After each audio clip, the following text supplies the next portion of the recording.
सह्याद्री साखर कारखान्याच्या निवडणुकीचे बिगुल वाजले आहे. या निवडणुकीवर संपूर्ण महाराष्ट्राचे लक्ष लागलं आहे. सत्ताधारी आणि विरोधकांनी निवडणुकीची तयारी सुरू केली आहे. उमेदवार निश्चित झाल्यानंतर आता प्रचार सुरू झाला आहे.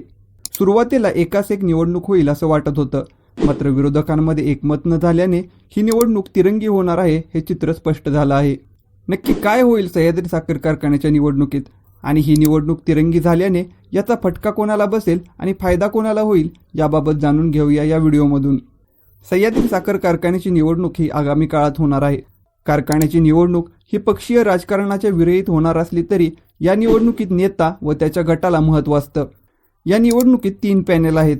विद्यमान चेअरमन आणि माजी मंत्री बाळासाहेब पाटील यांच्या नेतृत्वात पी.डी. पाटील पॅनेल आहे. कराड उत्तरचे आमदार मनोज घोरपडे आणि उदयसिंह पाटील उंडाळकर यांच्या नेतृत्वात स्वर्गीय यशवंतराव चव्हाण साहेब सह्याद्री परिवर्तन पॅनेल आहे.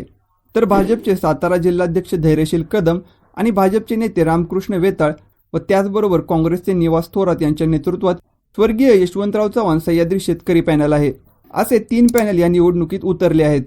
सुरुवातीला असं वाटत होतं की कराड शेती उत्पन्न बाजार समिती पॅटर्न हा सह्याद्री साखर कारखान्याच्या निवडणुकीत देखील पाहायला मिळेल. म्हणजेच विद्यमान चेअरमन बाळासाहेब पाटील यांच्या विरोधात आमदार मनोज घोरपडे, पृथ्वीराज चव्हाण, उदयसिंह पाटील उंडाळकर आणि धैर्यशील कदम हे एकत्र लढतील. मात्र विरोधकांची एकजूट न झाल्याने आणि काही जागांवर एकमत न झाल्याने ही निवडणूक तिरंगी होणार आहे.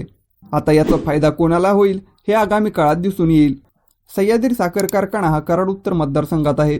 2024 मध्ये झालेल्या विधानसभा निवडणुकीत कराड उत्तर मतदारसंघात भाजपची एकजूट पाहायला मिळाली होती.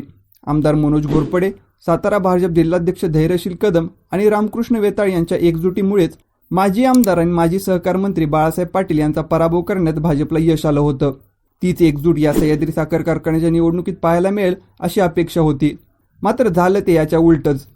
मनोज घोरपडे स्वर्गीय यशवंतराव चव्हाण साहेब सह्याद्री परिवर्तन पॅनेलच्या मार्फत या निवडणुकीत उतरले आहेत.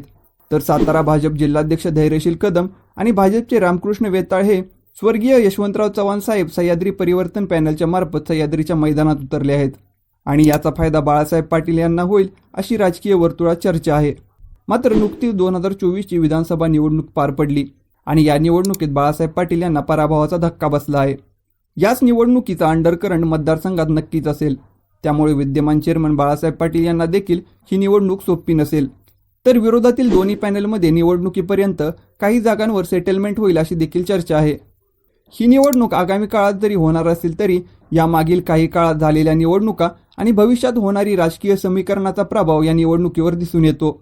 जिल्हा बँकेच्या निवडणुकीत बाळासाहेब पाटील यांनी उदयसिंह पाटील उंडाळकर यांचा पराभव केला होता. याच पराभवाचा वचपा उदयसिंह पाटील उंडाळकर यांनी विधानसभा निवडणुकीत मनोज घोरपडे यांना मदत करत बाळासाहेब पाटील यांचा कराड उत्तर मतदारसंघात पराभव करून काढल्याचं बोललं गेलं होतं. तर उदयसिंह पाटील उंडाळकर हे काँग्रेसला रामराम करून राष्ट्रवादीचं घड्याळ हाती बांधणार आहेत हे जवळपास निश्चित आहे. यामुळे उंडाळकर गटाचा महायुतीमध्ये प्रवेश होणार आहे. हाच महायुतीचा फॉर्म्युला म्हणजे आमदार मनोज घोरपडे आणि उदयसिंह पाटील उंडाळकर या सह्याद्रीच्या निवडणुकीत दिसून येणार आहे. या निवडणुकीत जिल्ह्यातील प्रमुख नेते उतरले आहेत व त्यांचा प्रभाव या निवडणुकीवर कसा राहील ते आता पाहूया. मनोज घोरपडे हे मागील काही टर्मपासून कराड उत्तर मतदारसंघाची निवडणूक लढवत होते, मात्र त्यात त्यांना काही यश येत नव्हतं. मात्र 2024 मध्ये मनोज घोरपडे यांनी बाळासाहेब पाटील यांचा पराभव केला व त्यामुळे बाळासाहेब पाटील यांचे प्रमुख विरोधक म्हणून मनोज घोरपडे यांच्याकडे पाहिलं जातं. तर बाळासाहेब पाटील हे अनेक वर्ष कराड उत्तर मतदारसंघाचे प्रतिनिधित्व करत आले आहेत व त्याचबरोबर उद्धव ठाकरे यांच्या सरकारमध्ये ते सहकार मंत्री होते. मात्र 2024 मध्ये झालेल्या विधानसभा निवडणुकीत त्यांचा पराभव झाला.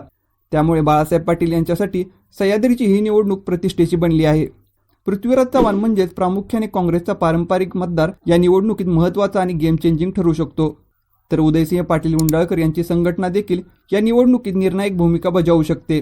त्याचबरोबर अजित पवार देखील उदयसिंह पाटील उंडाळकर यांच्या मार्फत नक्की काय डाव टाकतात याकडे देखील जनतेचे लक्ष लागून राहिलं आहे.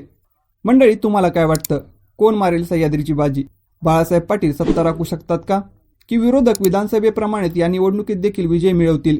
याबाबत तुमचं मत काय आहे ते आम्हाला कमेंट बॉक्समध्ये नक्की कळवा. आणि व्हिडिओ जर आवडला असेल तर अशा नवीन व्हिडिओ पाहण्यासाठी मुद्द्याचं बोला या यूट्यूब चॅनलला सबस्क्राईब करा.